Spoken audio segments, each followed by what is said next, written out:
And there we go, everyone. We are back again for another fantastic conversation on Friday Night Counter Attack. We are here, we are rocking, and we are rolling. We are here for another fantastic top 10 list we're going for today. And we are going global with this top 10 list. And I don't mean in terms of Wonder Kids that we've got of our top 10 Wonder Kids under 21 attacking players to go through. I mean, we are talking global in terms of the co-host that we've got.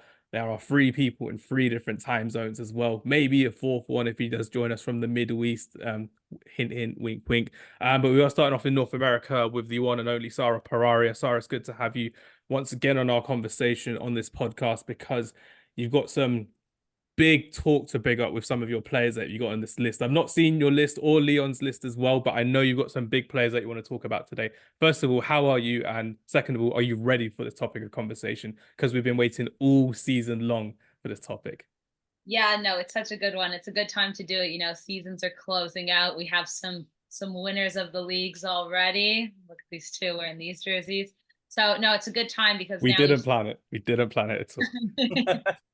No, but the seasons are coming up to a close. So we've seen some of these youngsters now play almost a full season. So it's a good time to, figure out who's going to make this list. We've had time to watch them play, and I'm excited. I love talking about the next generation. It gives us hope.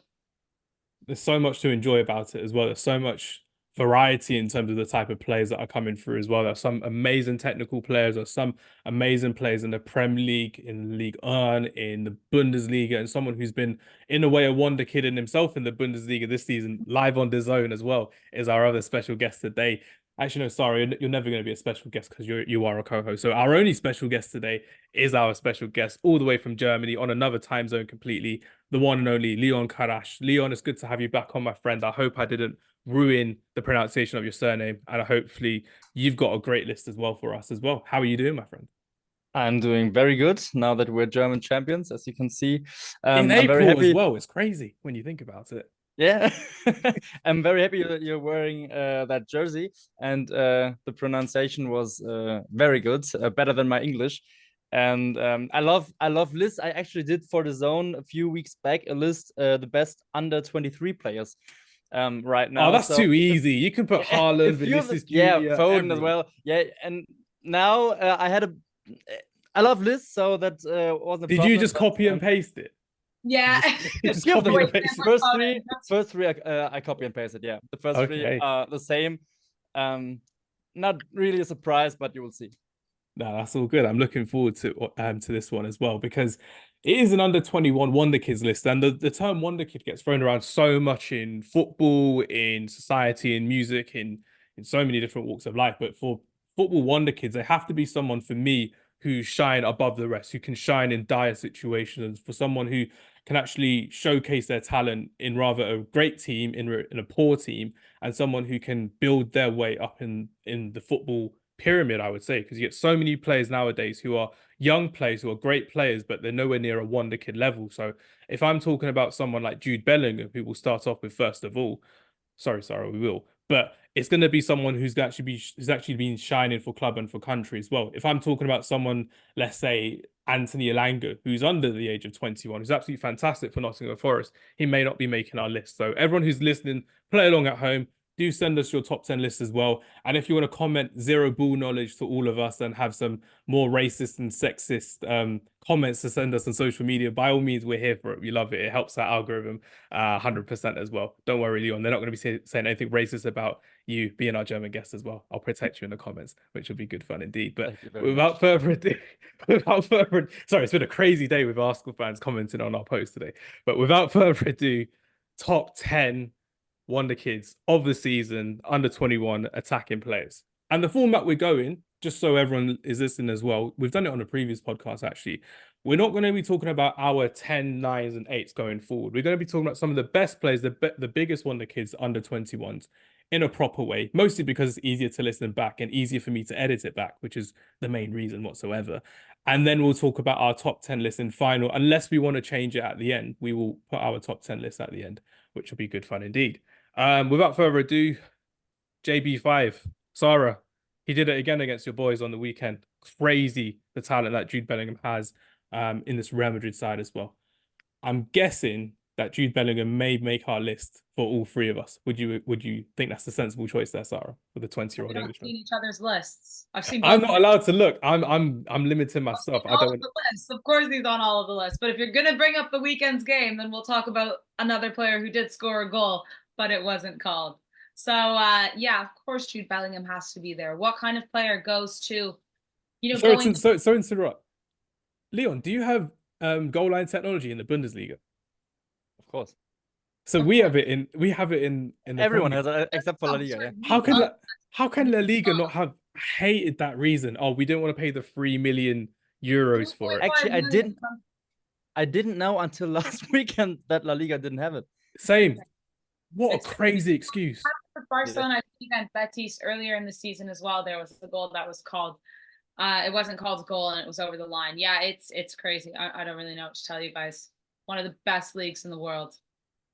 And it's just compromising one of the biggest games in world football. Literally just compromised like that as well. I'm looking at him thinking, the boy scored again. He's done it, but crazy to think about. No, he scored. There's no doubt. There's no doubt he scored a goal. It just wasn't counted. Absolutely insane. But yeah, Sarah, talk to us about Jude Bellingham and his taken Zinedine Zidane's shirt for Real Madrid. He's looking like he's going to be a champion in his first season for Real Madrid as well. He's looking like he's going to be leading England's midfield as well for the European Championships as well. How impressed have you been with his adaptation from the Bundesliga to La Liga this season, Sarah?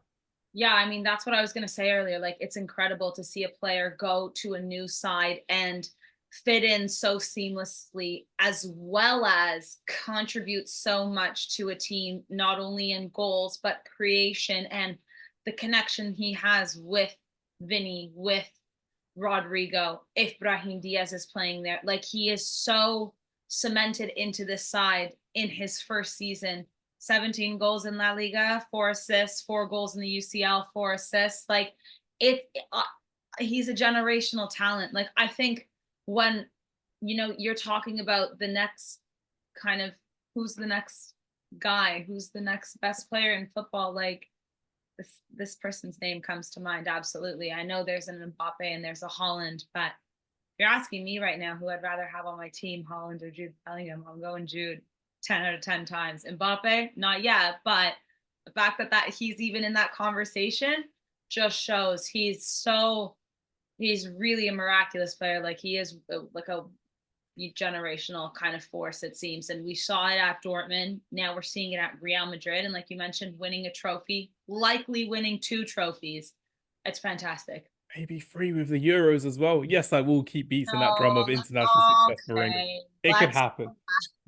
We were doing so well, and then you just had to... Shameless. It was shameless from me to say that as well. But Leon, this is where I get to come to you as well, because you saw him play live in the Bundesliga for Borussia Dortmund. You saw how Borussia Dortmund made the semi-finals of the UEFA Champions League last week against Atletico Madrid. But what did you expect from your point of view? Obviously, seeing him shine as a 17, 18, 19-year-old in the Bundesliga, shining for Borussia Dortmund as like a number 8, as a number 10 as well, playing with the likes of Haaland, Bellingham, under Marco Rose, under Edin Terzic as well. What was your kind of perception of Jude Bellingham when you saw him in the Bundesliga? I remember when he got transferred to Dortmund, and there was not that big of a buzz around him, but obviously like a bit, 16 years old. Birmingham retired the number 22. We were all like, okay, why? He's 16. What did he accomplish? But then... no one can answer. No one can question that decision now. No, it was absolutely the right decision. And then he came into the Bundesliga and played almost every game and lifted together with Haaland and other players as well, but lifted the team almost to a championship. This season you can see who's missing. This year you can see who's missing, and it's Jude Bellingham. Dortmund is 5th, I think. Obviously, yeah, in the semi-final of the Champions League, but in the Bundesliga they didn't perform like last year, and Jude Bellingham is a big, maybe the main reason for it. And you can see it with other great players like Kai Havertz, who many say is the best player at Bayer Leverkusen of all time. Maybe now Florian Wirtz has surpassed him. Havertz. Are you sure you're not just saying that after your... No, at the time, many Leverkusen fans said Havertz is the best player who ever played for Leverkusen. Although we had players like Ballack, Roberto, and so on.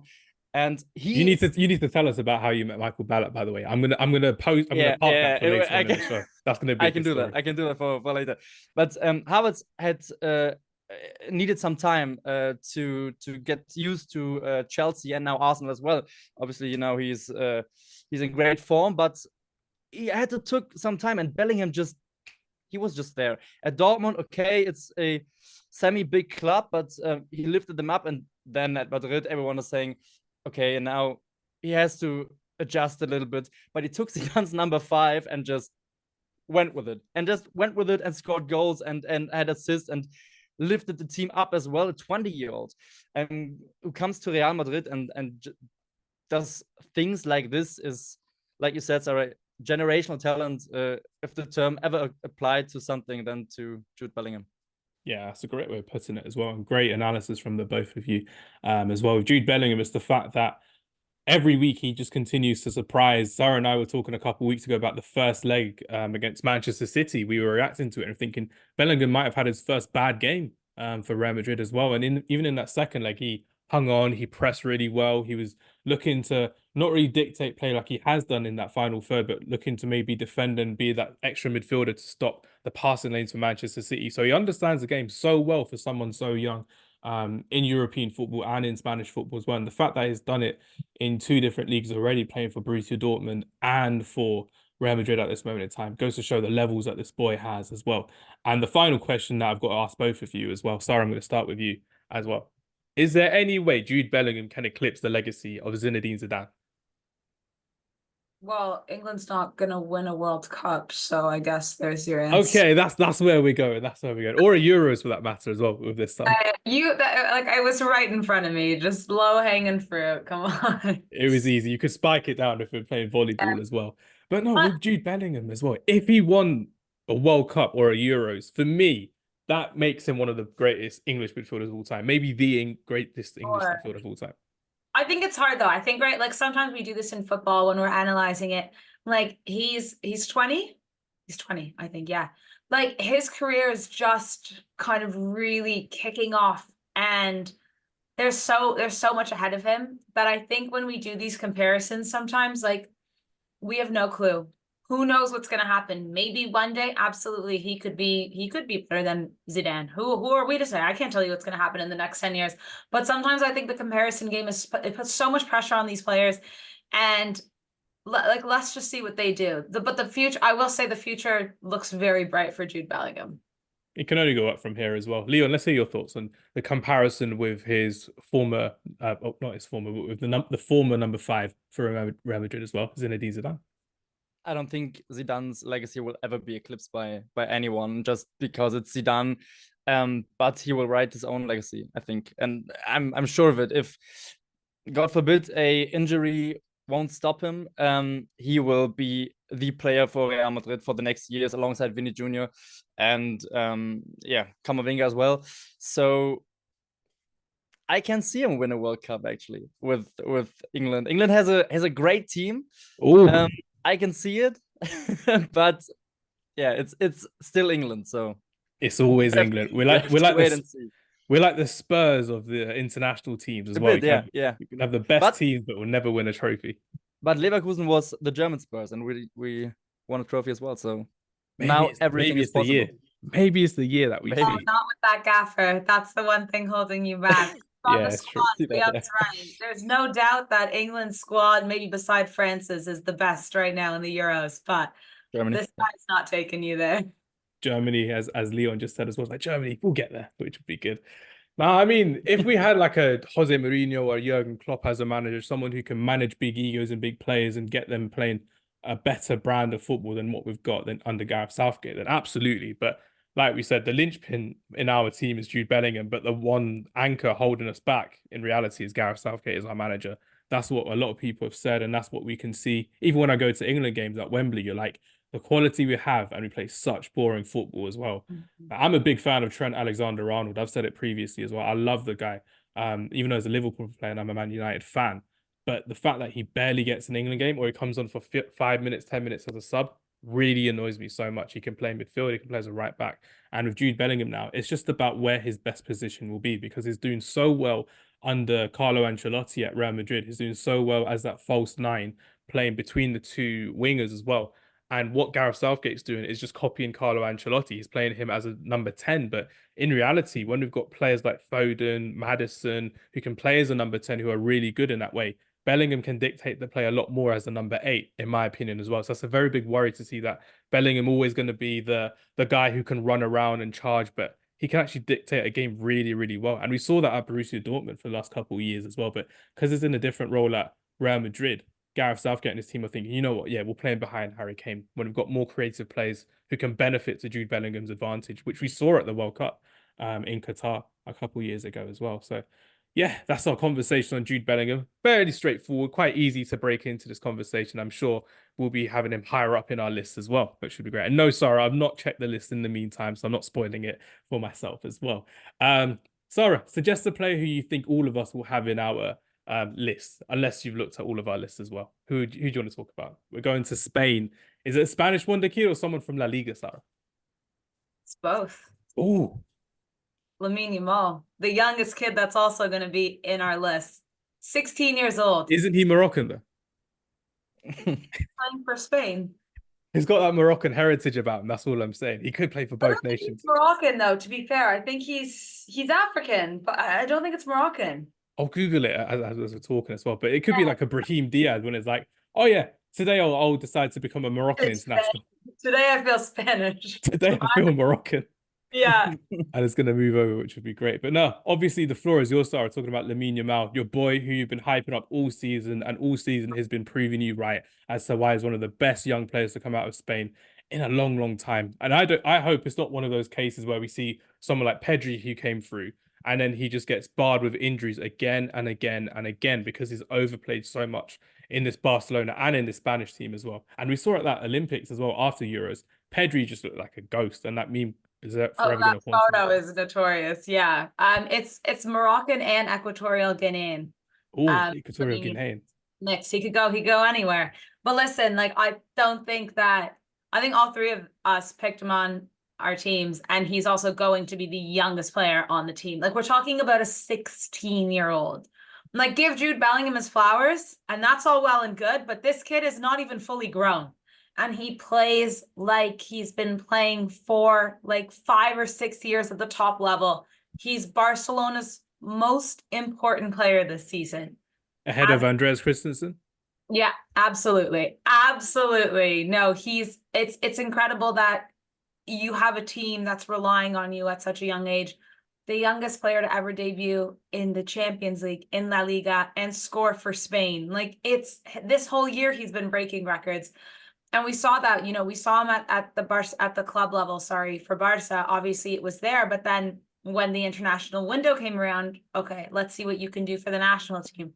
I know they were playing Georgia. I understand that that's a team that's, not on Spain's level, but it's still to go to a national team and do the thing. Like it's really incredible. He's like Pedri in the sense where he looks like, yeah, he's been playing for several years. He has this maturity about him, but the way he can carry these and drag these players out to the line, like I'm not kidding when I say I get glimpses of Messi, and I'm not saying that he's going to be Messi. I don't want to do that. But as somebody who watched Messi growing up at Barca, there is a bit of a similarity. And I'm not saying like don't clip this and make me look like that. I'm not clipping it. You have my word. I'm not clipping this. No, this is going to say this. It's going to say truly on audio. It's going to stay between us. So it's fine. And our audio listeners as well, which we appreciate all the time. But no, carry on. Why does he remind you of Messi? There's something about him. Like he has this sauce and this, like he's very physical, especially for his size too. Like it's just so rare to see that he's 16 and doing this. I'm kind of thinking, what's he going to be like when he's 20? Like that's what's crazy, is that it's only the beginning, and he's starting so young at the highest level for Barcelona and Spain. Now I know Barcelona this year, the last couple of years, has been really bad, but when you look at this team that's going to be built around Lamine Yamal, Gavi, Pedri, Alejandro Valde, Cubarsí, Fermin Lopez, there is a potentially bright future there. And Spain, same exact players. Like the the world is Lamine Yamal's oyster is really all I have to say. Like it's gonna be so fun watching him. Yeah, you right, Kubarsi Leon. That is absolutely I did. insane. I did. It's a Google Doc. I forgot. I forgot. I forgot about him. No, but we're doing attacking players, so you don't have to remember him. I still have to. No, he's oh, God, I love him. Anyways, yeah. So Tell good, me yeah. about Lamine Yamal, you two.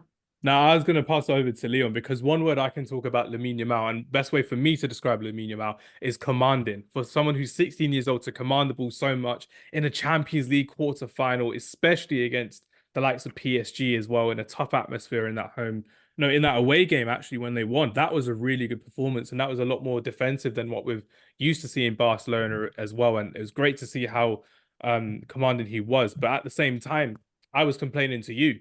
And Leon, if you don't know, I'm not really a big Barcelona fan in terms of the fact that I like Barcelona. It's just the fact that I'm like, come on, I need to see this Barcelona team win against PSG because I'm more Barcelona than PSG.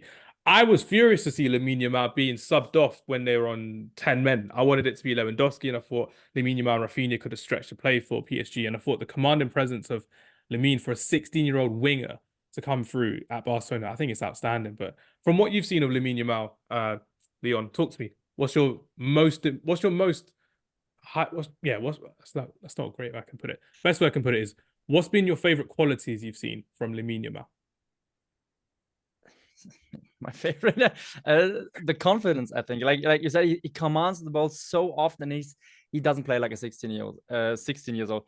A colleague of mine who's a Barca fan put it best. He said he carries that Barca team on his back because he's so good. And let that sink in. In 10 years, he will be 26, and he still won't be in his prime. Like, imagine what he can do when he's 26, when he does things like that when he's 16. And the comparison to Messi, I can see that in a certain dribbling style, like those and the balance as well. Sorry. And the balance as well that he has going from both sides, which is really good for a left foot. Yeah, and to think about that, he's still not fully developed. Maybe, I think. Yeah.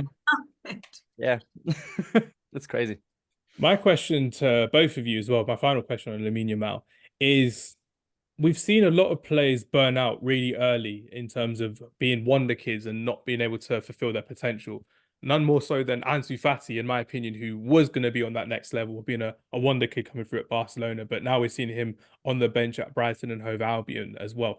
What can Lamine Yamal do from your point of view, from both of your point of views, that can prevent him being another burnt out wonder kid and actually continue playing? Because he is going to get played every single game when he can, because he's got that talent about him. If you're good enough, you're old enough. That's what has always been said at Manchester United as well. We're a pioneer in terms of putting through wonder kids through the English football system as well. But let me hear your thoughts. Sara first, and then Leon as well. Yeah, I mean, well, first of all, like Ansu Fati, there was a lot of promise there, but Lamine Yamal is already much different in my opinion. Like it's him and it's Gavi and it's Pedri. Like they are levels above Ansu Fati, even when Ansu Fati was healthy. So I think that's number one. There's more like natural talent, I think, in Lamine Yamal than there is Ansu Fati, which is, it's fine. They're different players, but it's tricky to say because you're right. Like you're playing for a team like Barcelona, who's going to be playing in tournaments like the Champions League, and they have the Copa del Rey, and then they have La Liga, and then he's going to be there for Spain this summer. How far they go, who's to say? But it's hard because some players genetically, I think, are just a little bit more disposition to getting injured. Like you don't know their genetic background. You don't know if they're more likely to, pick up something in like a hip or a knee. But I mean, it's all like, it's just, I feel like don't play if you're injured kind of thing. Like the mentality of so many athletes is very much like, keep going. And I understand that, but if you feel it, please, like I want your future to be the brightest.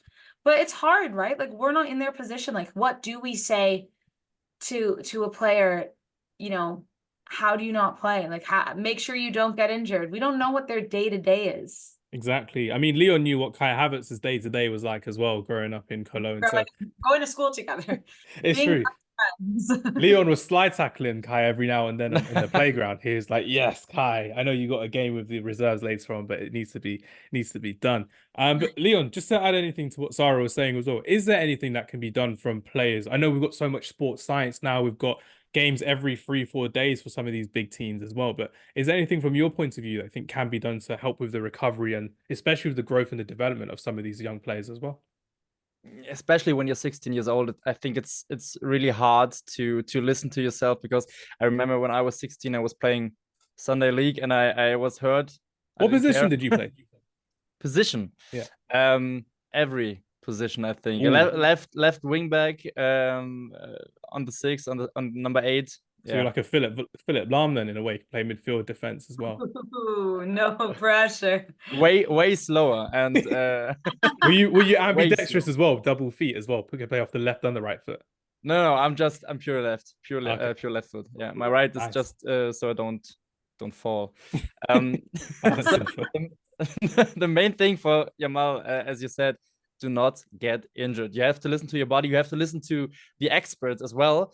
And maybe, I don't know if it's still the case, but it was certainly a few years ago that if you were injured and the doctor said, yeah, take this pill and you can play nonetheless, it's hard to say no, especially when you're so young.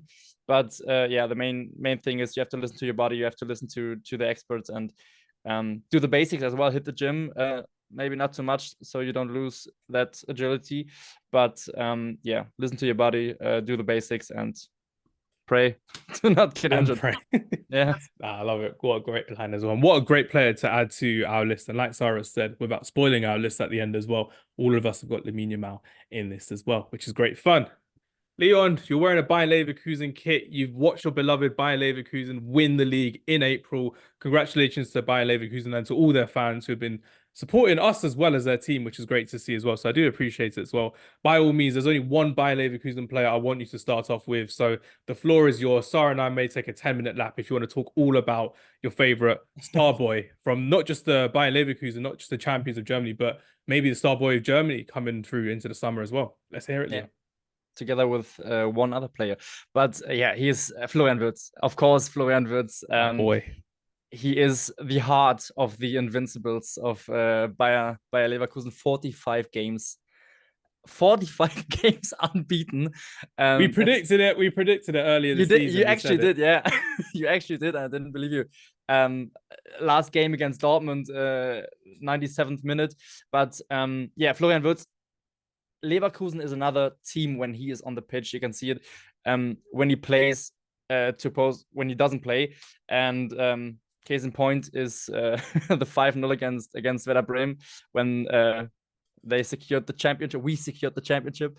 I can't believe you were working that day as well. That must have been the dream for you as well. Yeah, I'm getting distracted from the Florian Wirtz talk, but we can talk about it right after. We'll talk about it now. I'm so distracted by this as well. Talk me through your day as a Bayer Leverkusen fan, going to watch Bayer Leverkusen win the league for the first time in your lifetime and seeing them win 5-0 against Werder Bremen and having pitch invasions and joining in with the pitch invasion and then meeting Bayer Leverkusen legend Michael Ballack. That's what I want to know more about. I should have started the podcast with this, but never mind. Let's hear it now, Leon. Yeah, my day. This 14th of April, sorry, was yeah, I will never forget it. I woke up like at 7:30. I had to get up at 9, but I couldn't sleep anymore. I was like this in bed. I went to the stadium at 11, although the game was at 5:30 p.m. So I just walked there, and everyone was black and red, and yeah, it was crazy. Then I met with my my colleague, my videographer. So we had to work a bit, interview fans. Yeah, no, it was work actually. Interview fans. But on the way to the stadium in the bus, I read text of our fans, of our ultras, and I started to tear up. Couldn't finish it because I was like, okay, this is too much. And yeah, then we interviewed Michael Ballack as well before the game, which was crazy to me because my first jersey ever was of him. Have you got it behind you? 4, is it somewhere there? 5. No, it's back at my parents' house in Cologne, but here there are so many other jerseys. That's okay. But yeah, I got to interview him. I met him before because he's a pundit at Dazn. So yeah, it was just crazy to talk with him about the club and about the 2002 triple second place, I was 5, so I didn't really get it at this time, but I knew as everyone was feeling down, and obviously my father was feeling down, but he also experienced the DFB Pokal win in '93 and the UEFA Cup in '88. So to talk with him, talk with Rainer Kallmund, the manager who put together the team of 2002 was a dream come true for little Leon. It was crazy. And yeah, then the game started. Boniface put the first goal in, and in the second half I changed sides so I could be on the fan side. And when when the 2-0 hit, I actually took my shirt off, and I had a Leverkusen shirt with me, and I changed into that on the sidelines. And when whilst Wirtz working came on, sorry, whilst working as well. Well, that's working. Yeah, at this time it was like, okay, I'm transitioning into celebration mode, and then Florian Wirtz came on, scored a hat trick, the first hat trick in his career, and yeah, it was madness from there on out. when the fans came down, I just went into the celebrations and actually did some content as well. So I worked, I celebrated, and then I got home Then it was all a blur. Yeah, it was a blur. And actually I had to work the next day at 8 again, and had to be at the stadium and interview Rainer Kallmund, the manager. But we were all just maybe a bit hungover from the night before, so as expected. It went well. Yeah. Nah, it's a great story. That's the dream right there as well, which is crazy to see. That is the dream, and that is why I wanted to do this as a job, as my profession. And where do I go from there? Where? It's true. Career is completed as well. You can retire now. You can go out and go into the countryside in Germany as well. Get a farmhouse and just relax. But yeah, with I was crying with strangers. It was a dream. That's what football does to you as well, which is insane. Yeah. But yeah, back to Florian Wirtz as well. What has he brought? I'm getting teared up as well. Okay. Florian Wirtz. I'll let Sarah talk about Florian Wirtz from her perspective before Leon has to. Yeah, I'll let you get some tissues or something to wipe up your tears as well. But Sarah, as you know as well, I've been gassing up Florian Wirtz all season long. I've been a big fan of him. The fact that he came back from his ACL injury, he's been part of a few of our start bench sells as well, which some of them have been great and some of them haven't been so great as well. But the fact of the matter is I've been a big fan of him, and he's definitely making my list as well. But the question is, does he make your list? And what have you been impressed with the most whilst watching Florian Wirtz from your side?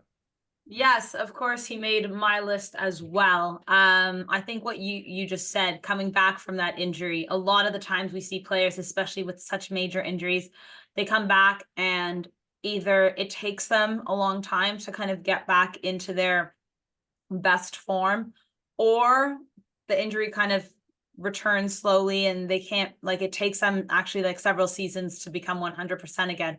So the fact that he had a major injury, came back to this team that was going through a transitional shift with Xabi Alonso obviously coming in as manager, and then a few players, coming into the squad as well, and really being the motor for this team, like kind of the engine. I feel he is really that guy. It's magnificent. It shows the dedication I think he has to the game and the willingness to work so hard. And it's special because I bet you if you asked him, last season, do you think you guys are going to be winning the Bundesliga, going unbeaten for this many, having a run at the Europa? Like, it's I don't even have words to describe it, right? It's unbelievable.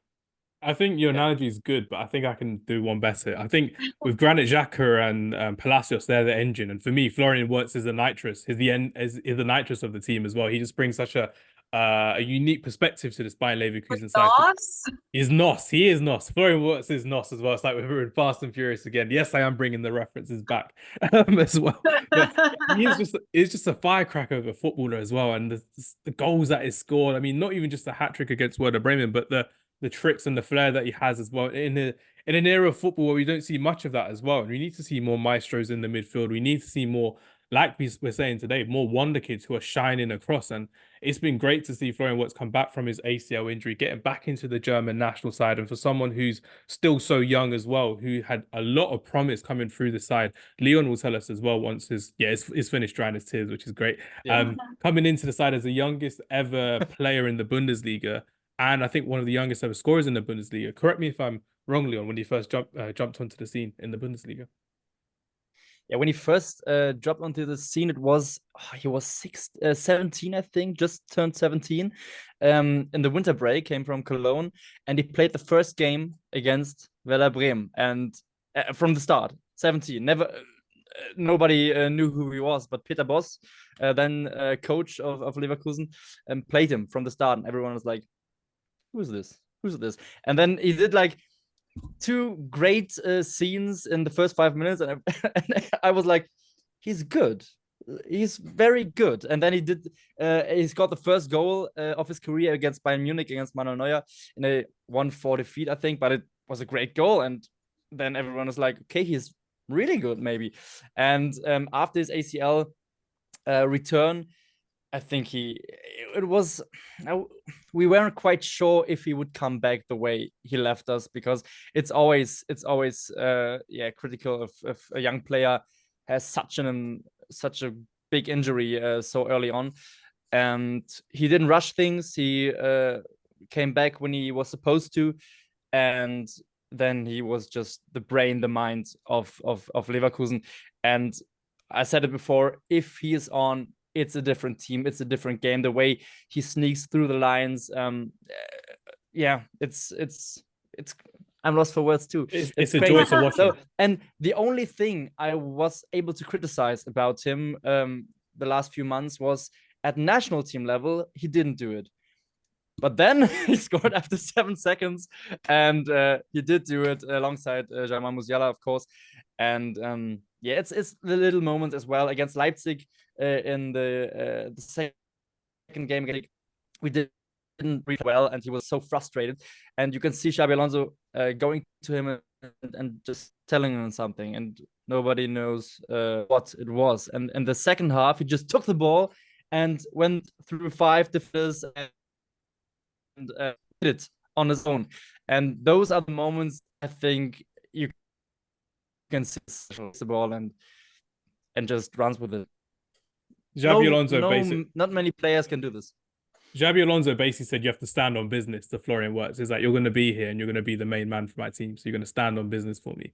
And he became the superstar, in my opinion, of the team for Bayer Leverkusen as well. It's absolutely fantastic to see what he's done. And my final question to you, which will segue into our next player as well. Leon, this is directed at you.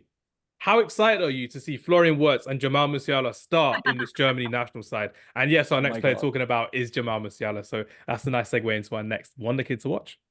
Yeah, so excited. So excited. Everyone in Germany is so excited about Musiala and Wirtz. There was talk about if they could play alongside each other. And Julian Nagelsmann said it. They can and they will, and they did great. So those two are the brightest young prospects of Germany in a long time, even though we had players like Kai Havertz and so on, Serge Gnabry, Leroy Sané, they are even more exciting than those players. And yeah, they're both Ballon d'Or material in the future. 100%. Who's going to win the Ballon d'Or first, Florian Wirtz or Jamal Musiala? Depending what Bayern does next season, depending how fast Wirtz will transfer, because next season he will stay at Leverkusen, maybe even the season after that, his father said. So Musiala obviously has a head start before him because he plays at the bigger club, but maybe Leverkusen will win the Champions League next year. So maybe next year. No, I think Musiala has a light advantage because of the club that he plays for at the moment for Bayern Munich. Yeah. That makes sense. And talk to us a bit more about how Jamal Musiala has continue to shine in this not so yeah, it's a Bayern Munich team that has underwhelmed this season in the Bundesliga as well. Sarah and I have been talking about how they're used to just dominating, and they're losing to Heidenheim, which we both said, by the way, Leon, we both said Heidenheim are a team to watch in the Bundesliga, and you did it. This is what we were saying. Your predictions are perfect. We knew about it as well, which is great. But talk to us about Jamal Musiala and how he's going to become another shining light in the German national team and for Bayern Munich as well, because I really like that partnership of Musiala and Harry Kane. They're both shining, they're both flourishing, they're both creating, and they're both scoring some fantastic goals as well. And maybe they could take their way into the Champions League final against a tough tie against Real Madrid as well. Let's hear your thoughts, Leo. Yeah, don't be fooled by Bayern not becoming champion this year, because Leverkusen is becoming champion because they are just one of the 5 best clubs in Europe right now, I would say. And Bayern doesn't play that bad. It's just that Leverkusen is better. At one point, Bayern had like 6 points behind Leverkusen, but they were better than last season. So it's just that Leverkusen is so good, and Bayern is just good as the years before. I love how happy you are saying that. I am. It's I can't grasp it, because when I say it, it feels fake. It feels like I'm lying, but it's true. Like you're talking about Football Manager. Yeah, I do. Yeah. I am. But Jamal Musiala is not playing as well. It's hard, because Bayern's season is so complicated. They had some great games. They had some really bad games, like Heidenheim, where they just weren't on the pitch anymore after the first half. And Musiala had some great performances. Some journalists, some well-respected journalists in Germany said that those were Ballon d'Or performances, and he will win the Ballon d'Or in the future. So that's how good he is, and that's how well he played. But at the same time, you have those downs in this season. But Musiala is with Harry Kane the one who carries the team, I think, this season offensively. And yeah, he's still 20 years old. I would rate Wirtz a bit higher this season, but Musiala is so close behind. I think it's a head-to-head. Maybe at one point Musiala was ahead of Wirtz, but yeah, you can't really compare them. You just enjoy them.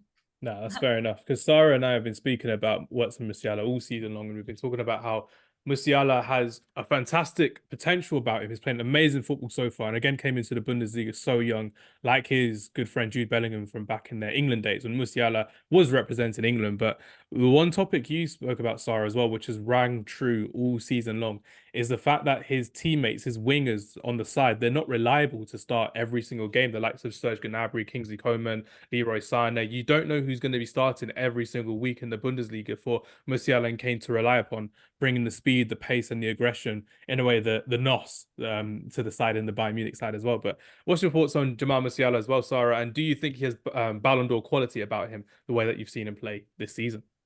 Yeah, absolutely. Genuinely, if Jamal Musiala wasn't playing for Bayern Munich this season and playing for a team that was doing much better and maybe a little bit more consistent, I know they're in the Champions League semifinal, but we're talking about a team that has actually maybe done a little bit more in the league. I think people would be comparing Jamal Musiala to Jude Bellingham. I think he's getting a little bit of slander, maybe not getting paid attention to as much. Same thing with Florian Wirtz. It's because they're Bundesliga players. And I mean that with no disrespect, Leon, because I think all of us here are paying attention.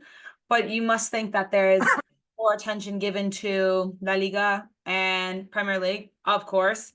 But I see these players and I'm thinking, they're up there. They're absolutely up there. I think there's not enough people are talking about them because not enough people are watching them properly. But Jamal Musiala, I think, would be like he's so special. He's so special with like a natural talent. And I think Bayern Munich have let this kid down.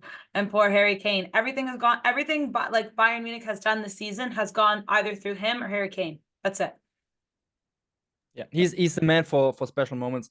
In in the game against Freiburg, for example, where Bayern didn't play well at all. He just, like Florian Wirtz, took the ball and smashed it in with great fashion. So, yeah. And I think the main reason, as you said, they are not as high rated as other players is because they don't watch the Bundesliga. And it's a shame because it's such a crazy season this year. Wait, but one thing I will say is if Germany has been able to turn it around and goes on a run in the Euros, you better believe come July, August, everyone all of a sudden social media, you're going to see Flo Wirtz, best midfielder, love this guy, Jamal Musiala, because they're going to be paying attention to the Euros versus Bundesliga. Yeah. I think it's a bit more attention than last year, just because of the 45 unbeaten streak with Florian Wirtz, but Jamal Musiala, I can't see how you cannot see his greatness, but you just see Bayern is on second place, so they must be really shit.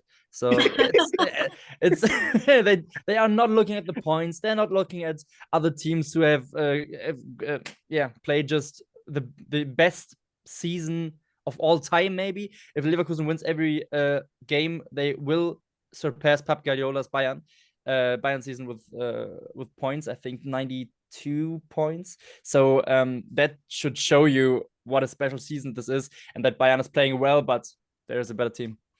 And you beat West Ham as well last week, which was good because a lot of people in England were like, "Oh yeah, we can beat them." I'm like, "No, you can't." I was there, yeah, I was there. You got to enjoy it, and I didn't. I had someone who was like, "Oh, I've got a spare ticket to the game. Do you want to come?" I'm like, "Yeah, it'll be great." My friend Leon's going as well, and then like 2 days before, he was like, "Oh no, the tickets were fake," and I'm like, I'm glad I didn't book a train because that would have been a very expensive trip to London to see nothing because I wouldn't be allowed in the ground at all. But you could have seen me.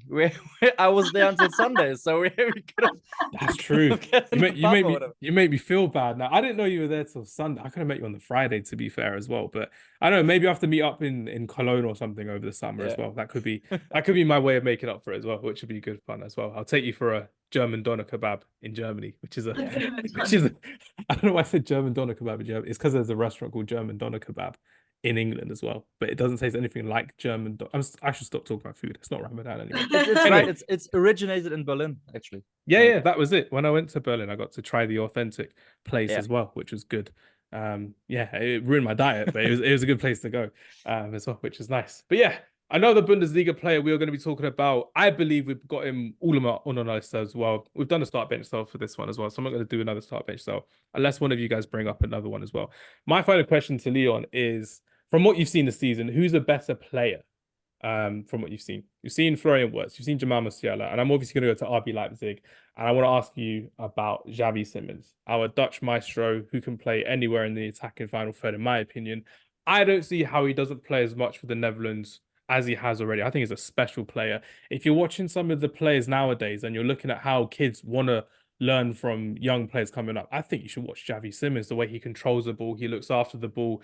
He's been an ever-present in the RB Leipzig side and is going to go back to PSG at the end of the season as well, when maybe Kylian Mbappe leaves, and they're going to have a young nucleus of players in that PSG side as well, which I think Xavi Simons will be ready for. I think he'll be ready for that PSG challenge as well. But what have you enjoyed the most about the Bundesliga? Because as I say all the time, the Bundesliga is one of the best leagues in the world for developing young talents as well. Just not Jadon Sancho, because he's a fraud at the end of the day as well. But let me hear your thoughts, Leon. So there were many questions. Which one do you want me to answer? Sorry, I was still thinking about German doner kebab in England, not the Berlin one. As well. So who's a better player? Who's a better player, Xavi Simons or Jamal Musiala, from what you've seen this season? Simons or Musiala, not Wirtz. This season, not Wirtz. Okay, Wirtz is above. Yeah, you're wearing the Bayer Leverkusen kit. I'm not going to waste it. No, it's so hard. It's so hard because they have different qualities.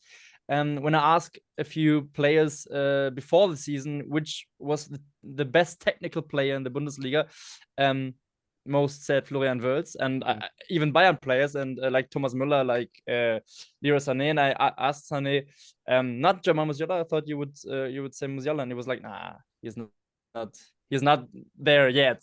He can be, but he's not there yet.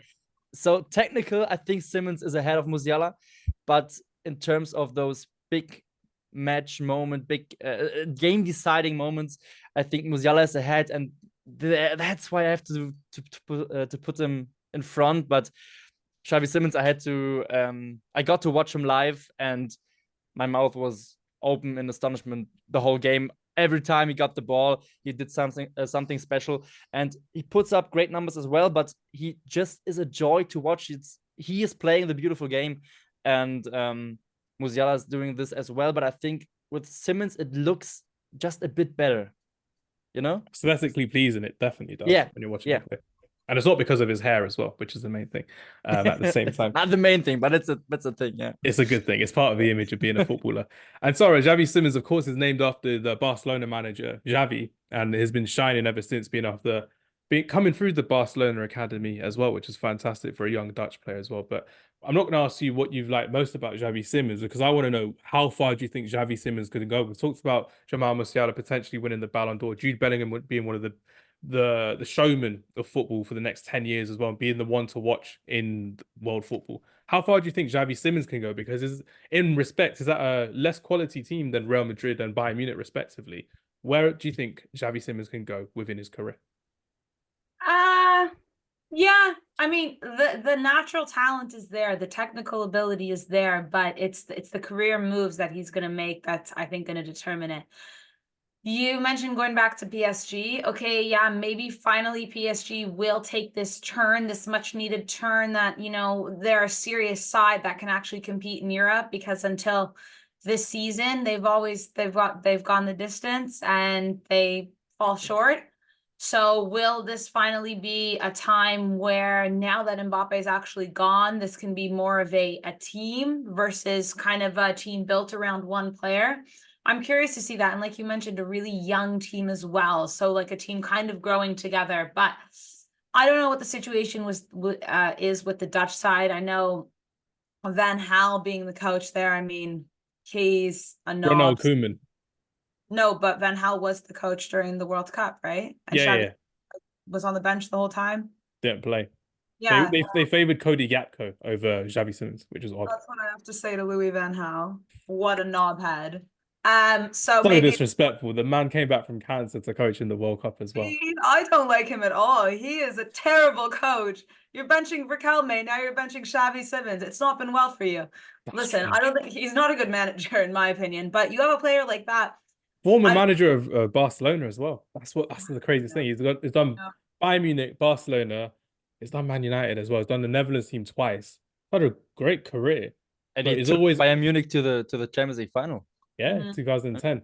But it's the fact that he's always upset people everywhere he's gone. And that's what Bastian Schweinsteiger said last week. He's like, he upset a lot of people by changing the way a lot of things have happened. But a lot of clubs have then followed his way of playing. So they stuck with like his formations, his tactics, his way of training. But he's just a disruptor at the end of the day, Louis van Gaal. And he did that at a lot of clubs. Bayern Munich, he got rid of a lot of the old players to bring in the likes of Toni Kroos and Schweinsteiger. Badstuber as well. He got rid of a lot of older players like Riquelme at Barcelona to bring in some of the younger players, Iniesta being one of them as well, Sarah. So could be the case. You're going around saying Messi doesn't do a lot on the pitch. I've closed your book. I've sent it back. You do not know all. That was like... But he does those things very well. He does a lot of things very well. He was also saying about match fixing as well. So, oh yeah, the Argentina World Cup was match fixed. I'm like, Louis, you can't say that. I mean, you were playing against them. He doesn't care at all. He's like half drunk. I wouldn't care either. He's like some random uncle that you see at times as well. The way he falls over against Arsenal as well, Old Trafford, that's a crazy moment. It's like, oh no, these players are diving. So with everything Louis van Gaal says, you kind of take it with a pinch of salt. No, you have to. It's his Dutch like frankness. I don't know what to say. But regarding Xavi Simons, hopefully now he does get more playing time, because I think that's also kind of held him back, because I'll be honest, he didn't make my top 10. He's an honorable mention, but I think it's just fallen short, because I think we haven't seen him at the highest level, and it's maybe not his fault, to be honest. But he did quite well against Real Madrid, though. I know he didn't win, and he did quite well against Manchester City. Again, he didn't win, but that's kind of due to the supporting cast around him as well. I think For me, in my opinion as well, the biggest name at RB Leipzig is the coach, Marco Rose, as opposed to the players. So that goes to show still got a lot to develop. And if he's under a coach like Luis Enrique at PSG, that's going to be a very big win for his career as well to develop. And we've seen the young talents that Luis Enrique's developed, and nothing more needs to be said about that, which is crazy. But that's crazy. We've got Xavi Simons out of our top 10. So I think this is a good segue into starting from 10 all the way to 1 as well. So we'll go 10 each, then 9 each, then 8. I wrote in my thing, this is in no particular order. I hate this game. You know I don't put things in order. Me neither. No, I'm sure. No, I'm I'm sure. not doing this. I'm giving you 10 players. You guys put them in order. I hate this. I hate it. No, we have to conform to what society asks us to do. It's a top 10 list as well. Leon is a German man who loves order and respect as well. So needs it to be this way. I'm happy to see that. Take it away. Right then, I'm going to start with my honourable mentions who don't make my top 10 list as well. So just to go through who I've not picked, who I think could have been picked as well. I'm going to go for Girona Savio, who has been absolutely fantastic for Girona in their season as well. Brazilian wonder kid coming through. Not the only Brazilian wonder kid, because I'm going to mention Endrick scoring against England, talking about how he scored at the same stadium as Sir Bobby Charlton, which is crazy. Biggest industry plant in the game, which is crazy to see as well. I mean, he's a fantastic player. And someone who I'd probably put at number 11 is Warren Zaire-Emery, who I'd be putting just outside my top 10 as well. Sarah, who's your honourable mentions? Who are not making your top 10 list? Xavi Simons was the first one there. I got Endrick as well.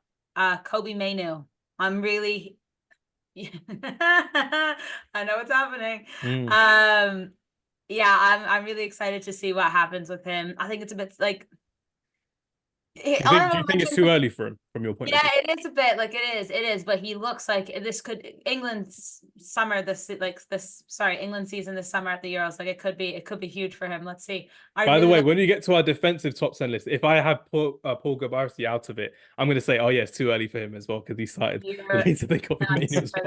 Because Gabarsi's playing every game and actually like. So is Mainoo. Mainoo's starting every game, and when you take him off, we lose all. But at Manchester United, you're 7th. Sorry, at Manchester United, we're in the FA Cup final as well, so it's fine. I don't mind it at all, Leon. Well, yeah. Oh my gosh, no! Leon said, "Hold on."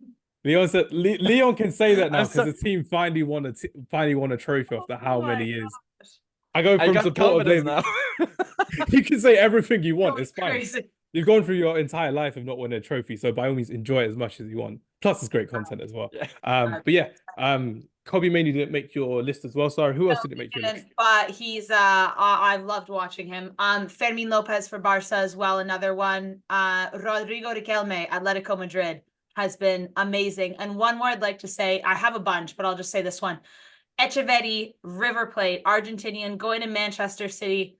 Remember the name because he's about to be our biggest nightmare. All of us. Man City, it's going to happen again. This guy's unbelievable. I know we were focusing more on Europe, but this is going to be a scary transfer.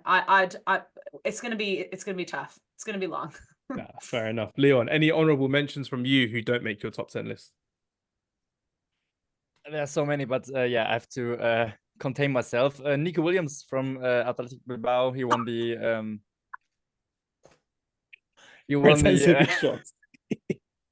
Copa del Rey with I think. Then Zaire-Emery of as well. João Neves from Benfica.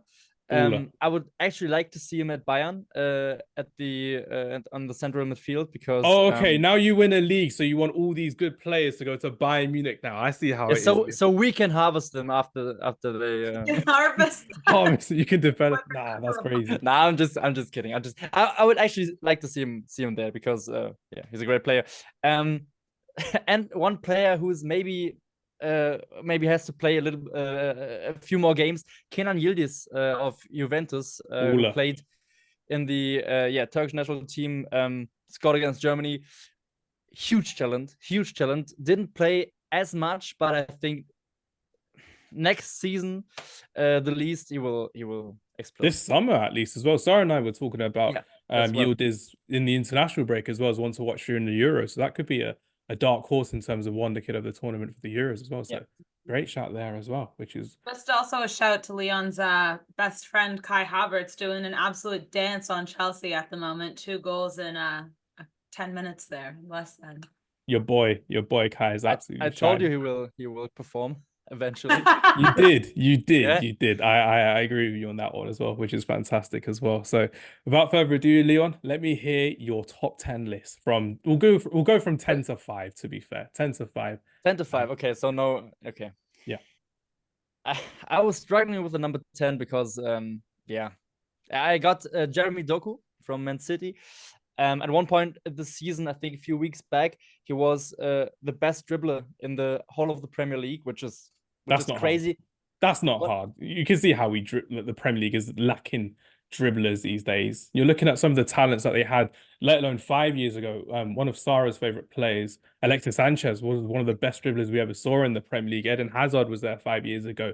The quality of drop-off in the dribblers that we see is so bad in the Premier League. And you're looking at how they used to be so good. And you're looking at how now a lot of teams now are just buying players based on potential, but they're not good for the Premier League as well. That's why when you see someone like Musiala and Xavi Simons shining, dribbling in the European games, that's why it means so much more as well. You're looking at someone like Marcus Thuram, who's like a 6'3" striker for Inter Milan. He can dribble much better than a lot of the wingers can because he has a lot more space in the league that he plays in as well. But I get Jeremy Doku, but you still have to do it. You still have to do it in the Premier League, and it's very physical. So he isn't the tallest and most muscular guy, but he's quick. He's a great dribbler, and he gets consistent playing time in one of the best teams in the world. Not top 4 because they're out of the Champions League, but preach it. That's what I like to see. I love this. I knew I get you with this. I love this confident Leon is going out after everyone because his team's won the league. That's what I love to see.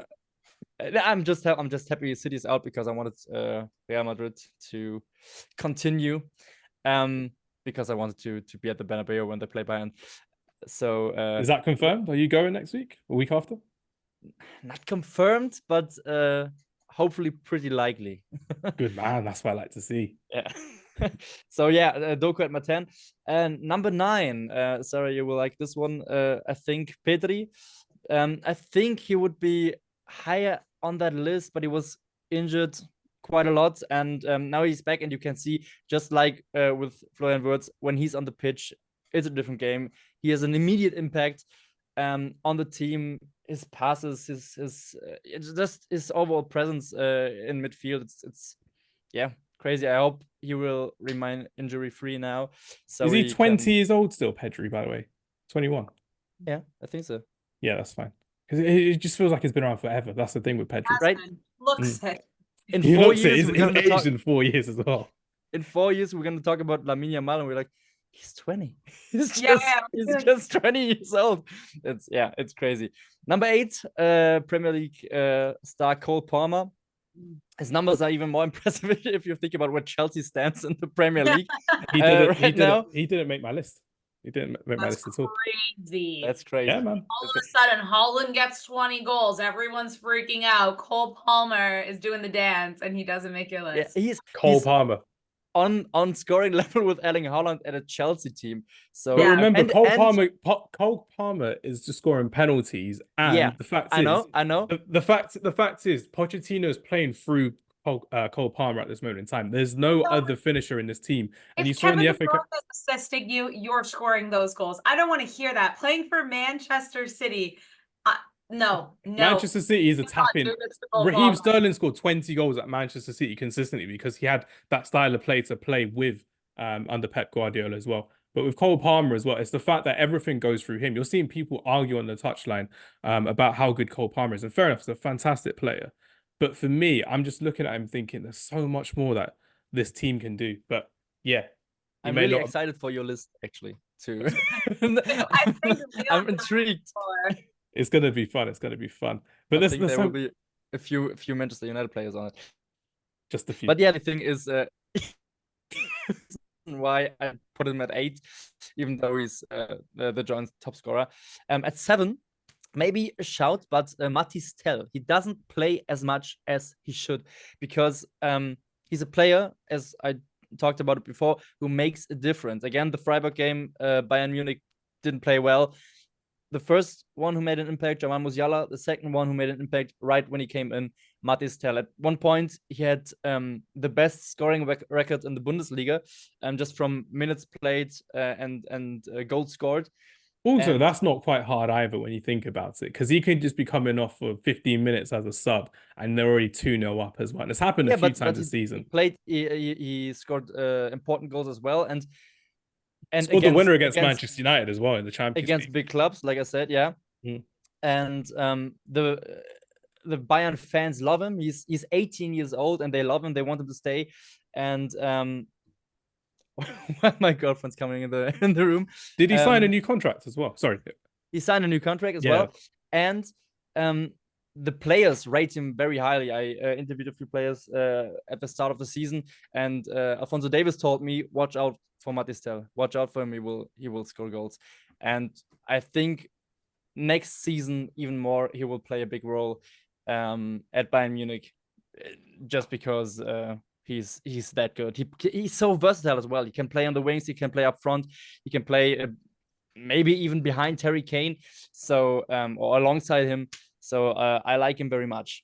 That's very exciting, nevertheless, because you're looking at that young core at Bayern Munich, and you've got Pavlovic coming through, who you introduced us to as well, which is great from yourself, Leon. You've got Jamal Musiala, of course. You've got Mathys Tel, who can come off the wing, maybe play as a second striker, or even be the main striker as well. So they've still got some young players coming through who will be developing for years to come in Munich as well, which will be great. Good shout there with Mathys Tel. Is that your 10-6 that you've said?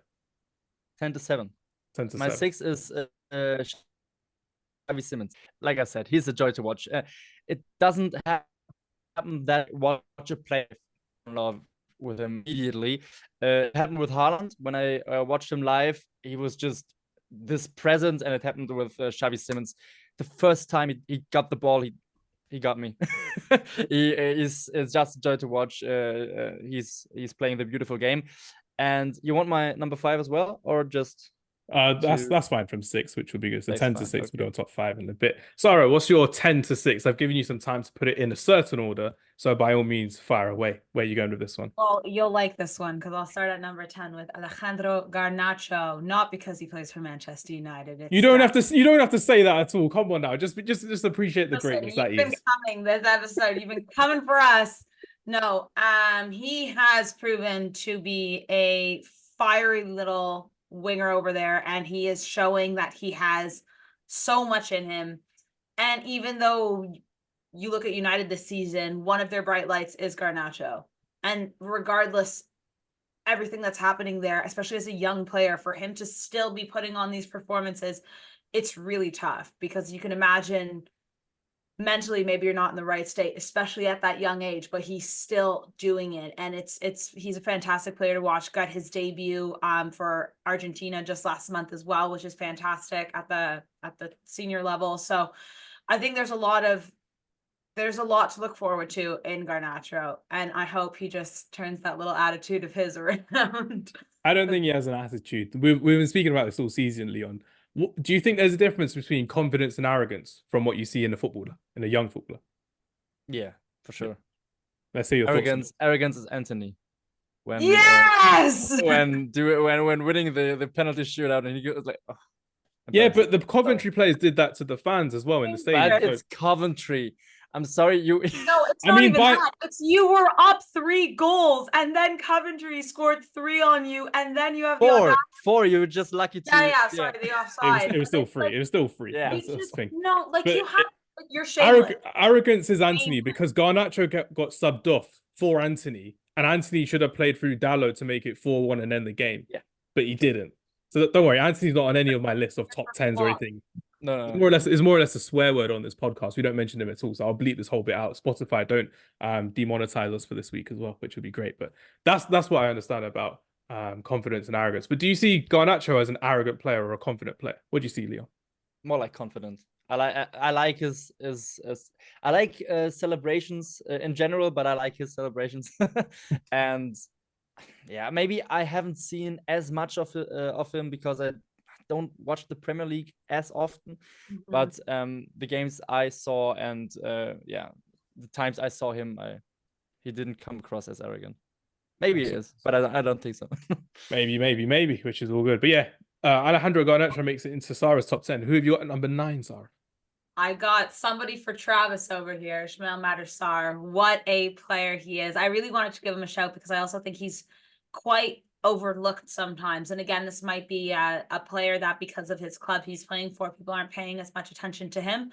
But Tottenham this season have looked, you know, sort of reborn under Andrew. Yes, they might be trophyless again, and people are going to look at that, but the way they're playing football, they're actually great to watch. Like if you're asking me if I want to watch United or Spurs, I want to watch Spurs. Like they're playing like they have something to play for, which is really nice to see. And everything goes through Sar in that middle there. And to think that he's this young as well, the maturity he plays with is brilliant. I really wanted to give him a shout in this one because I think he's people are forgetting about him sometimes. Are they forgetting about him or just not noticing him? Because Spurs are an irrelevant football club in the Premier League. Oh, okay. All right. That's what we're doing. After I said Garnacho? Okay. No, let's genuinely let me hear your thoughts, because you've got Enzo Fernandez, who's around the same age. You've got Kobbie Mainoo, who's around the same age. Pape Sarr, who's around the same age as well. And I've loved Pape Sarr as well for a good number of years, like I mentioned last week as well. But it's the fact that with Pape Sarr, he's a very good, energetic midfielder as well. But I think what people just don't notice about him is the fact that I've said it on this podcast as well, and forgive me for a lack of a better term, but a lot of black centre midfielders don't get praised for their technical ability. And Pape Sarr is a very technical midfielder who's very, very good at holding the ball, maintaining the ball, winning the ball back, but he's also very good at playing the ball forward and breaking through the lines as well. And a lot of people don't appreciate Sarr for what he does. And just like you said as well, Sara, I know I made the dig at Spurs, but genuinely, that's how I feel about Sarr as well. I think he's a fantastic ball playing centre midfielder as well. No, that's why I wanted to kind of I was taking a dig at the club, not the player, so don't get me wrong. I love Sarr. I think this list is also use it to give some shouts to players that, you know, may need it or may, I just think it's deserved. Another player I have here, it's my number 8, is Nico Williams, because Nico Williams is in the number 10, Leon. You're the Copa del Rey champion with Bilbao, fighting against Atleti for a spot in the top 4. And you've also been relevant, I feel like, for the last 5 years, yet you're 21. Like, he's just been around the block, a proper reliant player for Spain as well, constantly in the lineup, making all the difference when, you know, those balls are crossed in by him. And just, I really think because maybe he's playing at Bilbao, again, people are forgetting about him because you think of La Liga and you think of Barca, you think of Atleti, you think of Real Madrid. So for me, Real Sociedad, Almeria, those type of teams. Almeria, crazy. 1 win this full season. 1. Insane what they're doing these days. It's insane. Nico Williams for me is in that top 10. Might be my La Liga bias, but I think he's absolutely brilliant. Number 7 is Cole Palmer. I think it's crazy that he has getting cold on this podcast. Goals. I'm just gonna bandwagon off of what Leon said here, but he has the same amount of goals as Haaland, and no one's talking about it because he plays for Chelsea. But and you might be right, like, yeah, maybe the system works more in his favor, winning penalties and scoring penalties. But McTominay scored. Scott McTominay scored more goals. Ronaldo taking all the penalties. Messi taking the penalties as well. We can go there. So what are we arguing about? That's so silly. It doesn't matter. A goal's a goal's a goal. It's hard to take a good penalty. To me, that's still 20 Premier League goals. Like, you're playing for Chelsea, who are fighting to be in a top 10 position. Who they're horrendous, but you have this guy who's an absolute baller, and he's tied for the most goals in the Premier League. I just think it's ridiculous. If Haaland was doing it, everyone would be singing his praises. And yet here we are, Cole Palmer, Chelsea player. It's not the same. I don't know why. I don't get it. It's because Pep is going, oh yeah, he wanted to leave for 2 seasons now. But I think with Cole Palmer, he would have been a fantastic, ideal replacement for Riyad Mahrez as well. He would have been fantastic on that right wing, consistently playing at Manchester City. We've had Foden, Bernardo Silva, Cole Palmer, all in that 3 behind Haaland, and there would have been levels above everyone else in the Premier League. The Premier League title race would have been over already, in my opinion. But big respect to Cole Palmer for moving to Chelsea and becoming that main player in this young Chelsea side as well, which is great. But it's the fact that I think with the way he's playing at Chelsea now is absolutely fantastic, but his team around him just let him down so much. And we mentioned it all season long as well. I think they're still losing to Arsenal at the moment as well. So, but I think that's even more impressive. Like I said, doing it at Chelsea and not doing it at City, because It's Chelsea. It's Chelsea this season. What are So they? yeah, and even if he hadn't scored those 9 penalties, he still would have had 11 goals and several assists. So yeah, at Chelsea, this is very good. And then number 6, Pedri, and he'd be higher as well if it wasn't for his injuries. But again, such an influential player. We saw it in what was the match against PSG in that first. The away leg, yeah, comes on all of a sudden, 2 minutes in, goal. But that's the thing, it's the vision. For me, like I'm not really actually stats girl. Like I just love to watch a football player. And when I see Pedri, it's like this reincarnated Iniesta, and no one will be Iniesta, but there's so many similarities. Like the vision he had to see that chip, and you're 21. You have no right to be that mature and be that good and have this ability to see, but you do. He's just magic, this guy. I really, like Leon said, I really hope we are back from the lull that Pedri's been in and the several injuries he's picked up, and now he's back in full force, because for Spain as well, solid, like midfield based around him and Rodri. Get out of here. That's unbelievable. But it's the fact that Pedri can play in multiple positions as well. He can play out on the wing. He can play as an attacking midfielder, a number 8 controlling and dictating the play. What is Pedri's best position going into the summer for Spain in the European Championship, Sara?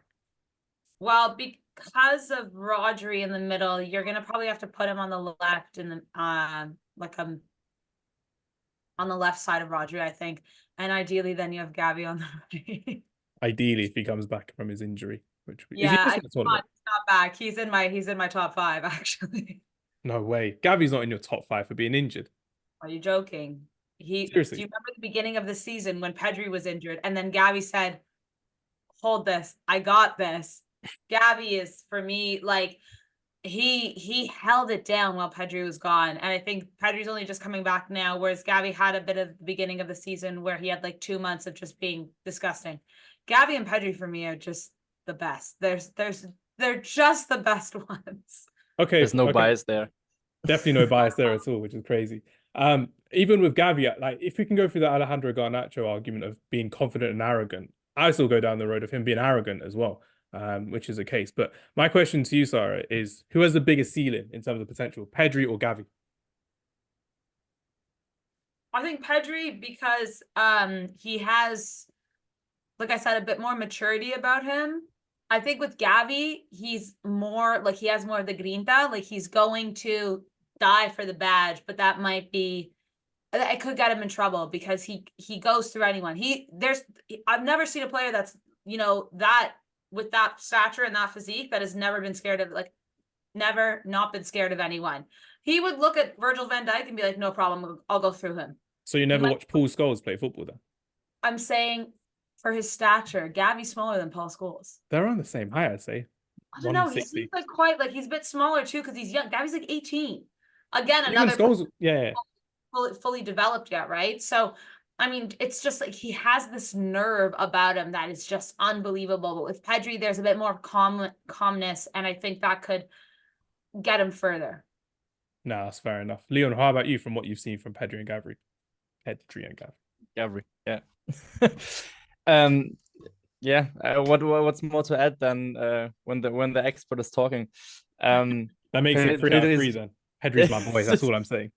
Both are just a joy to watch. They with Lamine Yamal are the future of Barca, and hopefully for many years to come, and hopefully Barca will get back to its old strength, and not dominate football, but play a good role. Play a good role as well, and not get bankrupt every season. We don't need to see that at all. We need to see them competing with Real Madrid as well, which is great. So was that your 10-6 then, Sara? Yeah, but I think for me, like my 5 and 6 are interchangeable, Pedri and Xavi, because of the way they were both injured this season. Like if it was like a regular season, Pedri's a bit above, but this season it's hard to judge the two because unfortunately they've both been hit with injuries. But yes, that is my rough 10-6. Nah, it's all good. Nicely done. Now it's time for my 10-6, which is the very, very Hamzah looking 10-6 as well. So Fire away. Number 10, I was going to put Cole Palmer in. I probably should have put Cole Palmer in. But we don't do this to appreciate other people's opinions of football. We do it to appreciate our own opinions on football as well. So without further ado, number 10, I'm going to go for Ligue 1 and French youngster Elia Wahi for RC Lens, who's been absolutely balling out this season in his first season in the Champions League. Scored against Arsenal, scored against PSV. A young striker who I think has the world at his feet, and there's a lot more to come from this player. And we've seen over the last couple of years as well, the talent coming from Ligue 1 has been something special entirely. We've seen the likes of Real Madrid buying Eduardo Camavinga from Stade Rennes, I don't know how to pronounce it in French. And we've seen them buy Tchouaméni from Monaco as well. El Yawahi is someone who I believe can become a superstar of a striker, and we're not seeing great strikers nowadays, unfortunately. We're seeing strikers who are allergic to shooting or want to play on the wing or have a confidence issue all the time as well. When you're seeing someone like Victor Boniface bang it in, week out before his injury, absolute baller. And for me, he would have been the one that would have made the difference for Nigeria in the African Cup of Nations. I know it's not a wonder kid, but that's the kind of the example I'm looking at as well. And then when you're seeing someone like Robert Lewandowski, who's been balling out for his career as well, scoring some incredible goals for Bayern Munich and still winning the league last season for Barcelona as well. Fantastic striker. We're seeing a new age of strikers coming in where they're fast, they're energetic, they're skillful on the ball as well. And El Yawahi hasn't lost that in the way that he plays Champions League football and League 1 football as well. And I really hope he's the player that can make it into a big team over the next couple of years as well, because I love seeing young talent come through from different parts of Europe that we don't normally watch every weekend as well, which was great. So sorry, Cole Palmer, you're not making my list because El Yawahi's making my list as well. Here's the bias now. I'm going to get my 3-star boys in from Manchester United. Probably should change into a Manchester United shirt, but I am going to the game tomorrow, so I'm going to save it for tomorrow, which is good. At number 9, I'm going to be going for Rasmus Højlund. Again, another striker who I think is absolutely fantastic, and his teammates are allergic to passing to him as well. We've seen so much in the Champions League how he was the top scorer of the Champions League for half the year, which is crazy to think about as well, with the fact that some of these players, these fullbacks can't cross the ball in, these wingers can't cross the ball in to save their life, and they're allergic to passing to their striker as well. And he's always clutching at chances. And we've said all along, Rasmus Højlund is a player that Manchester United should be building their team around for the next 3-4 years as well. And if Ineos, our new owners, and Sir Jim Ratcliffe had any idea of how to build this team, he'd be looking at Rasmus Højlund as the next poster boy of Manchester United. That's just my opinion. But at number 9, I'm going to go for Rasmus Højlund. Number 8, I'm going to be going for Kobbie Mainoo. Again, someone who I need to throw into this list because it's just like when Marcus Rashford burst out into the scene. You always feel more appreciative and you feel a lot more hunger towards your players that are your own. Just like Sara was gassing up Pedri, Xavi, and Lamine Yamal earlier in this podcast, and just like Florian Wirtz was getting hyped up by Leon, do you want to highlight the players that are coming through your academy and your players wearing your badge as well? So Kobbie Mainoo, someone who has dictated every single game he's played in. We can look no further than the FA Cup quarter-final against Liverpool when he was the star of the show. He basically just demonetized their midfield as well. You're looking at their midfield and Szoboszlai is no longer worth the value he was once upon a time because he just got dominated by Kobbie Mainoo, and fantastic player to watch. Got shots on him as well. Fantastic goal against Liverpool in the league, and someone who, when we take off, our midfield becomes chaotic, so open, and we just lose that calmness. Whatever calmness Man United have had this season, it's been through Kobbie Mainoo in the midfield as well. Number 7, Pedri, my boy. Sorry, I did put a Barcelona player in my list, so by all means, you can be happy about this one as well. I thought you were going to keep going. Garnacho, I don't know who next. You were naming the whole Man United team. Willy Kambwala, wonder kid from Congo. I'd love to put him in there as well. No, I'm joking. But no, Pedri, fantastic player as well. That pass in the away leg, I should say, in the Champions League for that 3rd goal, unbelievable. And you can see the talent there. And this is something that you're looking at on a TV screen or in the ground, and you're thinking, make that pass, make that pass. There are a few people in world football who can make that pass or have that vision, and Pedri is one of them. And the fact that he's been injured is the only reason he's so low on this list for me as well. Number 6, of course, is going to be Alejandro Garnacho. So that's my Man United trio in there as well. Someone who's been holding our attack down this season, someone who deserves to be playing more, but is given so much to the badge and has got a lot of showmanship about him. There's a lot more to come from Alejandro Garnacho. I expect him to be in the Argentina squad for the Copa America in the summer as well. Maybe looking to play with some of these bigger attacking players off the bench as opposed to starting. But nevertheless, I'm looking forward to seeing the rise of Alejandro Garnacho. A lot more to come from him, I can assure you as well.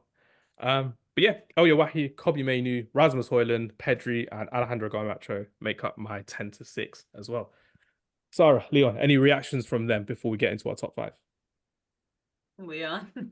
Leon's just gonna get a Man United kit from behind and be like, yeah, you can just talk more about Man United. I have a Man United kit right there. It's not in the shot, but it's.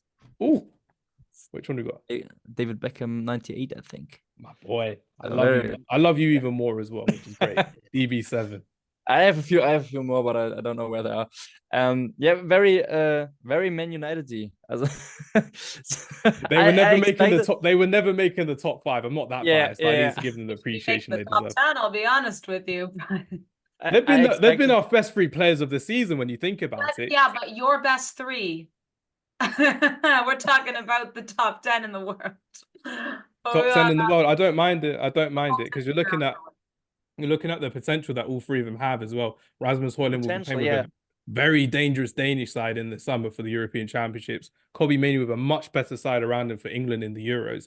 And Alejandro Garnacho as well, playing with the Argentina side, the World Cup winners in the summer as well. So even if we're looking at them as players... Garnacho's going to be getting, I'll be honest with you. It doesn't matter. There's going to be around better players and a better system and better teams. So if you're looking at the players of what they've been dealing with, the chaotic nature of Manchester United, all the injuries they've had, all the press against them, all the players, the VAR decisions we've had against us this season as well, they've done very, very well.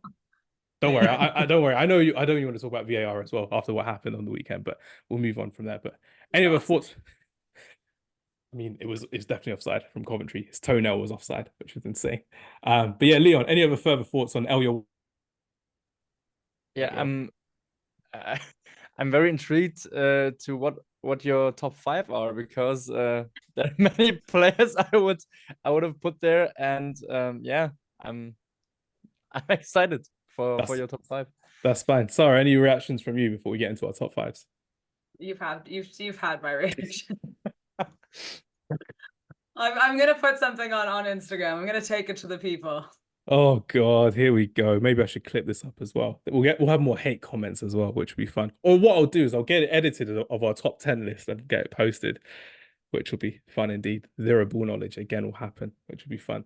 But without further ado, Sarah, let us know your top 5 from 5 to 1. Where are we going with this one? Sure. Well, it's Pedri or Xavi, however you want to. We'll do Pedri and we'll get him into the top 5 since you both have him in the top 6. And then we'll put Xavi at 6 for me. That's just fine. Jamal Musiala, number 4. Flo Wirtz for the boys, number 3. Jude Bellingham, number 2. And it's my boy, Lamine Yamal at number 1, because he's 16 and that's what matters. Guys, listen, I want to make it clear. I don't get it. I don't care. You have Rasmus Højlund in your list, so I don't know what's going on there. But Rasmus Højlund's had a very good season for what he's done. I don't make lists. I don't make lists. I think there's one thing I can tell you, and if we're going the top 2 are Lamine and Bellingham. That's one thing I'm sure of. Flo Wirtz this season, unbelievable, and Musiala, Pedri, do what you want. I don't care. I just want to watch them. I just want to enjoy them. You guys can fight over it. That's fair enough. Yeah, like I said, I don't think there's going to be anyone that's younger than Lamine Yamal getting into it. So if we're going under 21, let's put the youngest at the top. Maybe the brightest future, because it could be the longest. Knock on wood. Yeah, all of those players though, like such shouts. I think we've all given them shouts already. So yeah, I think, haven't we spoken about all these players? We did, because we all had them in our list as well. I can't be too far wrong here. It's just the order, I think, with Lamine Yamal at 1. That's a very biased Barcelona pick, which is crazy. What do you think, Leon? Yeah, I have all of them in my top 5 as well, but there's one player. I think I cheated a bit here. Ooh. But I saw that. That is not an attacking player. Wait. Leon, if you want me to type in German, I'll do it next time. But believe me, it's fine. It's attacking players. No. Because he's not an attacking player particular, but Carlo Ancelotti said he can play everywhere and do his job well. So if we would put Eduardo Camavinga on front, on the wing or whatever, he would still be one of the best players in the world. He still plays centre mid, so that's what we're counting centre mids as well. So by all means, put him in. To be fair, I was going to put Camavinga in my top 10 and I took him out because I was like, okay, attacking. He's not as attacking as these other ones. Not as attacking, but he can play as an attacking player. I would have had him in my top 10. This is Garnacho, get out. I'm putting Camavinga. That's it. I'm done. Pedri, get out and putting Camavinga. You're nuts. Relax. No, You can I'm keeping Camavinga for the defensive podcast that we do. That'll be cool. Nice little left back in there, which would be good. But I don't blame you at all for putting Camavinga in there. What's he been like for you this season, watching him, Leon? It's crazy. I think he's the player I always wanted to be. He can play everywhere, and he Did you have his hairstyle as well? Would you grow your hair? No. I couldn't do his hairstyle. I think I did at some point have like a little ponytail thing. Okay. But did you have a diet blonde as well? I didn't do that. And there are no pictures of it, so I'm good with that. But my places 2 to 4, I think maybe interchangeable, but I put them in that order. Number 4, Lamine Yamal.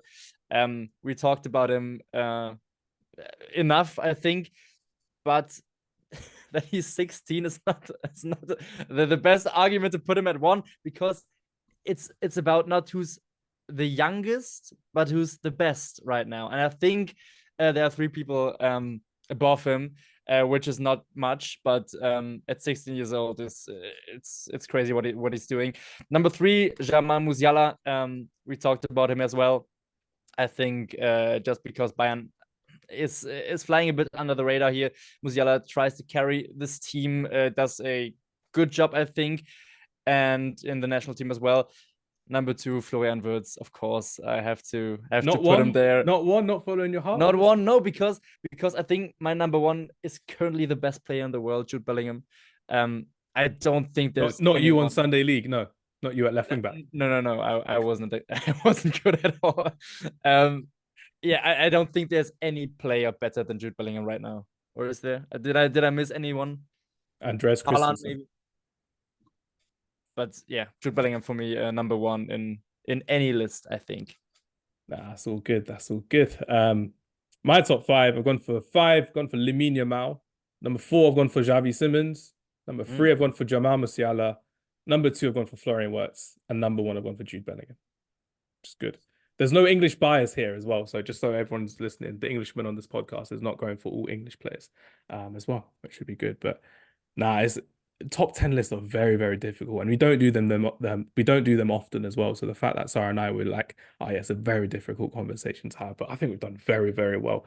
Each to our own, I would say. There's no right or wrong answer as well. I know some people are like, Rasmus Højlund? Not really. I'm like, yeah, Rasmus Højlund, watch him in the summer. He's a fantastic player. If you had Rasmus Højlund playing for Jurgen Klopp, he'd be a showstopper of a striker. I can guarantee everyone that as well. But it's because he plays with not so great players as well, which is paining me to say, because I'm going to watch him tomorrow against Sheffield United, and we're going to lose against Sheffield United, and I'm going to complain after the game again, going, oh yeah, he didn't get any chances, which is our story of our season. But it is what it is.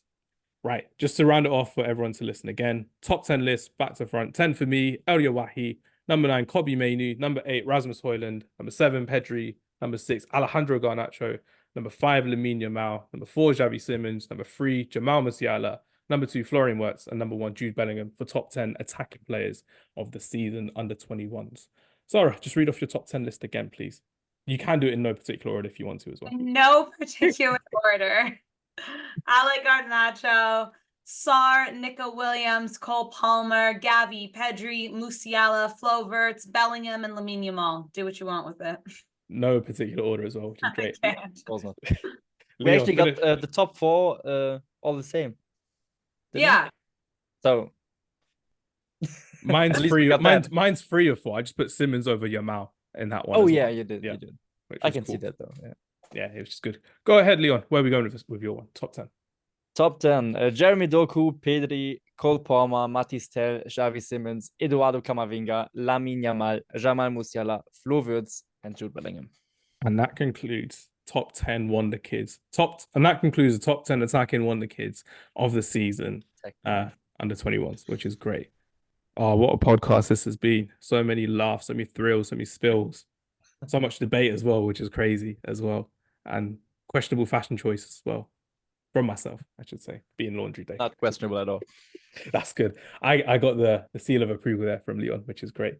But everyone, thank you very much for listening. It's been a fantastic conversation on the podcast as well. I've got 2 weeks of university left, and this has been a breath of fresh air as well, which is good to see as well. Sara has got so many more Wonder Kids she wanted to talk about, and that's why we're going to be doing a part 2 later this summer for Top 10 Wonder Kids Defensive Edition, which will be good as well. And I think Camavinga may have to sneak in as a left back. And then Leon's going to be in trouble. You can put him everywhere. You can put him in goal as well. Doesn't matter. All top 10, just Eduardo Camavinga. It'll be great. The boy that Leon used to play like as well, which is great to see. I love it, Leon. I wanted to. I didn't at all. I Expectation versus reality. Yeah. That's like me pretending to be Michael Carrick. I still try to play him like Michael Carrick. I want to play like David Beckham, but more like a Michael Carrick in the midfield. Just underrated, which is good. Sara plays like Neymar, by the way. And yes, I'm getting that on record, Sara. I do apologize, but I'm not apologizing at all. Neymar, left wing, baller, boners, 360s, all of that, which is great. I wish. It's all good. Before we wrap up as well, Leon, just talk to us a bit more about what you've got planned for the rest of the season before the domestic season ends and the European Championship occurs as well. What have you got planned? Well, we got planned the UCL semi-finals. Live on DAZN? Sorry, live on DAZN, of course. Love it. We show all the clubs. Next week we got Dortmund against next week, right? Next week. Yeah, next week. Yeah, Dortmund against PSG, which game I hopefully will attend.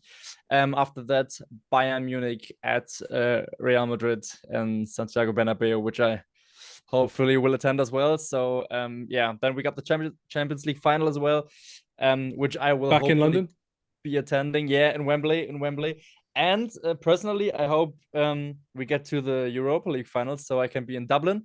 I will be in Berlin for the DFB Pokal final, private. And easy win for you, no? It won't be a Coventry upset, will it? Should be. Kaiserslautern is trying to not get relegated from the second Bundesliga, but you never know. It's the cup, so yeah, that's it for me. Then we have a few interviews in the summer with players, but I don't know which ones. And then the Euros, I will be watching as a fan mostly. So yeah, I need vacation as well, and yeah, watch football like a fan and not for work. So I hope we will get far. I see this Germany team getting far. I see the England team getting far. So we have. I'll just walk away from this. Yeah. Great. She didn't know it was a Spain jersey as well. It was like, oh yeah, Sara's Canadian, it's fine. Yeah. She's not gonna fight in this, which is good. Yeah, Canada is not part of it. But yeah, Spain maybe upsetting some teams. So yeah, I'm really looking forward to it. Maybe I can attend some games and just enjoy the tournament with friends. And yeah, that's it for me. All good. Want to join us for a Euros podcast in the summer? Yeah, sure. Love to see it as well, which would be great. Sara, just before we wrap up as well, big thank you as always, absolutely shining as well. I promise we won't do many more top 10 lists. We'll go back to our drafts, which we love to do and debate about, which is our bread and butter, or what we're used to as well, which is good fun as well. Any closing messages from yourself, Sara, before we wrap up today's podcast? No, great job, guys. I love talking about the Wonder Kids, and let's see what these guys do. Some of them let's come back every single year to the same topic as well. Like, what's El Yawahi doing this year? Oh, I was playing in League 2 now. Like, oh, goodness sake, that died down. No, it's exciting. The Euro's coming up. A lot of these guys we'll see performing, at their first tournament with their national side. So that's always really exciting. And yeah, I can't wait. Big summer ahead. We got, Euros, Copa America, the Olympics. There's no rest for anyone who covers football, guys. No rest for us as well. We've got so many good topics planned for the rest of the season as well, which is great. We've got so many discussions of conversation as well for what we've got coming up for the summer as well. And the fact of the matter is it's because of everyone listening, supporting us and enjoying our conversation as well. So big thank you again for everyone who's listening. Big thank you to Sara Pereira for her excellent analysis and input this week and all season as well. Big thank you to Leon. As always, Mr. Karasch is going to be balling out on DAZN, and we're going to be seeing him across Europe. And when he comes to London next time, he better message me a couple days in advance. I'll get ready. I'll make the journey down. Champions League final day, 1st of June. Great. You know now. I know now. He said it on recording. I'm gonna have to book time off work, so I'll make the journey down, which would be good fun. But everyone, thank you very much for your time. God bless you all. Take care, and we will see you next week. Goodbye.